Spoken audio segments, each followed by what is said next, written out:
Okay, so let's talk about making risers, and I want to show you a way to make risers where you'll never have to open a synthesizer again. So let's get into it. Alright, so we've got a track here. Let's have a quick listen. Lots of sounds, lots of stuff going on.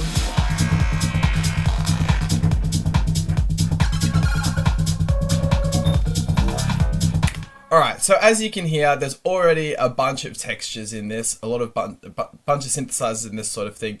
But what we want is we want some splashes and we want some risers. But we want a riser that's going to fit in this song already. So if we want something to fit in the song, we want to make it out of the same textures so that our ears already think that this is familiar. So let's have a look at some of these sounds. What about something like this? Okay, here there's a couple nice little plucky things. So I'm just going to grab this, press Ctrl J to consolidate, and I'm going to create a new MIDI clip and drag that down here. That's going to put this into a simpler for us. And then I'm going to just right click here and go simpler to sampler. So this gives us a few more options. I'm going to just draw in an 8-bar segment here, Control Shift M, and add one long MIDI note like so. And then we can hear that when we click it, it just plays once. But what we want it to do is we want it to loop. So we're going to go down to the sustain mode and press loop. It now sounds like this. And let's just choose maybe just this bit. And now you kind of can hear the looping. So what I'm going to do now is just add a little bit of crossfade. Here we go. That's a nice smooth line there. So now what we want for a riser is we want it to be increasing in pitch. So we're going to go over to the pitch here, turn on our oscillator here, and we want to automate the transposition. So maybe we have it start at -12 and we go up to -12.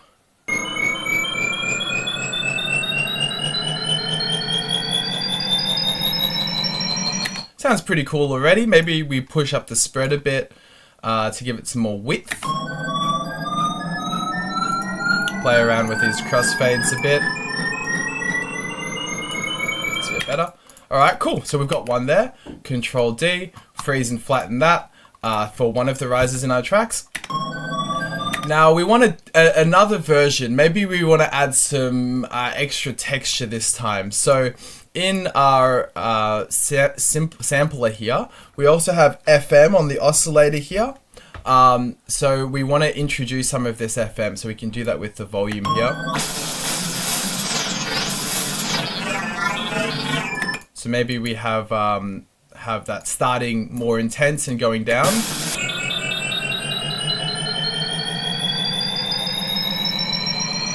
Yeah, dope, that's pretty cool. We'll duplicate that, freeze and flatten that later on. And then let's try that with 0.125, so an eighth of the course, so it's even lower.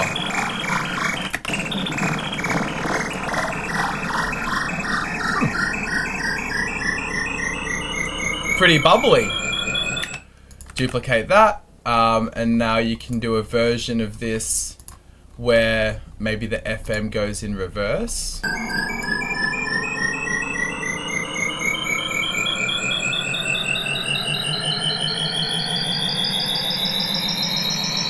Very cool. You know, after that, add reverb, delay, phaser, auto pan, whatever else you want to do to make this move. But we haven't used the synthesizer. We've just used a little bit of one of our other sounds. What about if instead of going on a smooth part, we focus in more on the plucky bit here? So I'm going to turn the crossfade down. I'm going to turn loop off.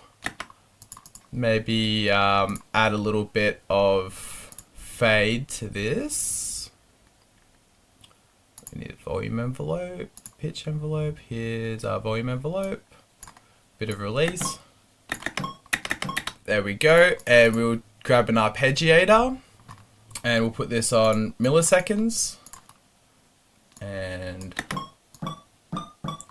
another thing here is because now we're triggering it over and over again, we can go to our pan on random here, which means that every time it gets triggered, it'll be panning somewhere else. already have that reduced.